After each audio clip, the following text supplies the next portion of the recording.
हुआ है कि आपने किसी के इरादों को पहचानने में देर कर दी हो और तब तक बहुत कुछ बिगड़ चुका हो? ऐसा ही कुछ दीपिका के साथ हो रहा है। लेकिन क्या वह इस बार अपनी लड़ाई जीत पाएगी? चलिए, कहानी वहीं से शुरू करते हैं। जब दीपिका अचानक अस्पताल से होश में आती है, उसे लग रहा है कि सब कुछ ठीक है, लेकिन अंदर ही अंदर एक डर उसे परेशान कर रहा है। बिना डॉक्टर की अनुमति के वह अस्पताल छोड़कर घर लौटने का फैसला करती है।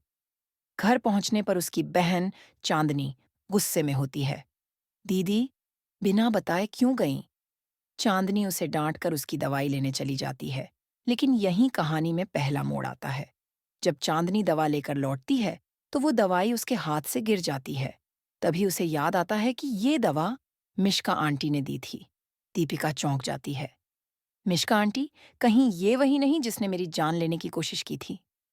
दीपिका को अब सारी बातें समझ में आने लगती हैं। वो चांदनी से वादा लेती है, देखो, तुम कभी अकेले मिश्का आंटी या डॉक्टर से मिलने मत जाना, मुझे उन पर भरोसा नहीं है। उधर मिश्का अपने अगले प्लान पर काम कर रही है।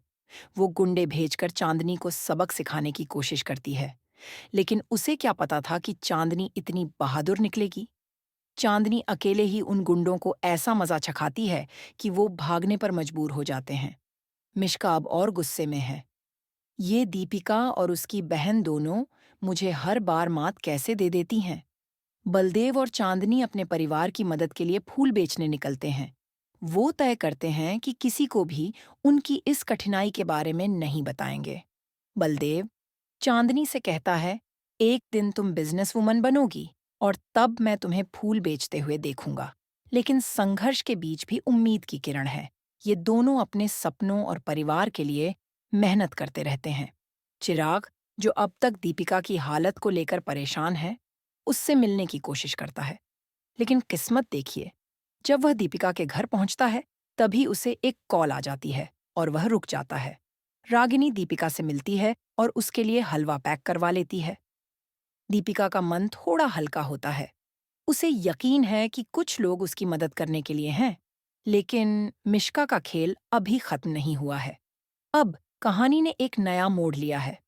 लावण्या ने दीपिका को न्यू ईयर पार्टी के डेकोरेशन का ऑर्डर देने की प्लानिंग की है। लेकिन असली ट्विस्ट तो यह है कि उसी पार्टी में मिश्का भी होगी। क्या दीपिका इस बार मिश्का की चालों का सामना कर पाएगी? कहानी अब और रोमांचक हो चुकी है।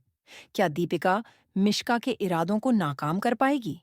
क्या ये नया साल दीपिका के लिए नई शुरुआत लेकर आएगा? तो दोस्तों, अगला एपिसोड और भी धमाकेदार होगा। क्या आप भी उत्साहित हैं? हमें कमेंट्स में जरूर बताएं।